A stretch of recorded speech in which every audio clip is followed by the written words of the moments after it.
Palmas, tuksneša saule, +26 grādi, lieli un mazliet rotaļās dziedot latviešu dziesmas. Tā nav teātra izrāde, bet gan īstas Ziemassvētku svinības Dubajas ziemā latviešu bērniem kopā ar vecākiem, viesojoties pie vienas no organizatoriem Ingūnas Melbergas mājās. Bērni varēs zīmēt un krāsot, apgleznot aproces un dekorēt eglītes, cept pīrādziņus un veidot ornamentus no sāls mīklas, bet vēlāk sagaidīt Ziemassvētku vecīti ar dāvanām un lielieties par labi padarītiem darbiem. Savukārt pieaugušie tikās ar zīlnieci, skatījās kino un sapazinās savā starpā. Bija atsevišķa programma par rotaļām. Tur bija izveidotas aptuveni 13 rotaļas, kuras mēs varētu kopā veikt un darīt, kā bērni ar ģimenēm un vecāku piedalīšanos. Un tad tā laikam bija tā daļa, kas mani visvairāk biedēja, kā tas būs, jo ne visi zina vārdus, ne visi zina soļus, bet beigās tas izvērtās tik ļoti sirsnīgi un tā naturāli, ka tas bija tiešām tik liels prieks redzēt to mirdzumu bērniem acīs, ka viņam tiešām ir prieks dzirdēt tās latviešu dziesmas un kopā darboties.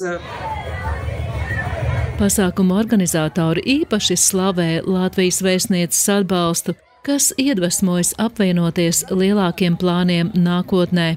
Nebijām gaidījuši tik lielu atsaucību, bet beigās mēs bijām 50 cilvēkiem, no kuriem vairāk kā puse bija bērni, un tad pārējie bija pieaugušie. Un tad mēs bijām arī ļoti pagodināti, jo mums pievienojās arī vēstnieces kundze Dana Golfinča ar savu vīru.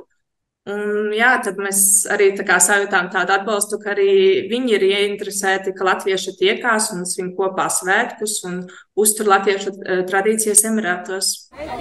Daudzas ģimenes ir bilingvālas un ne visi bērni labi runā latviski, taču tas netraucē rast kopīgu valodu. Mēs tā braucām, tā kā neko negaidot pa lielam, kas būs, tas būs, un tā kā, sēries, tā kā, nepateiks, vienmēr var aizbraukt mājās.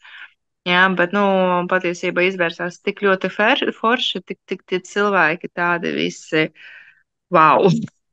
Man, ar visiem bija par ko parunāt, un Latvija, teiksim, tā ir maza, visiem tur kopējas paziņas, un tas likās tāds ļoti interesants pasākums.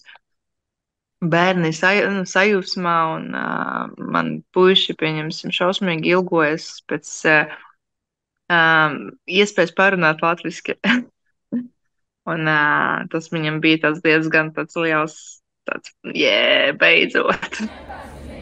Ziemassvētku ballītē tika ne tikai svinēts, bet arī diskutēts par to, ko varētu kopīgi darīt tālāk, cerībā, ka iesniegums par biedrības latviešu kopienu Emirātos oficiālu reģistrēšanu drīzumā tiks apstiprināts.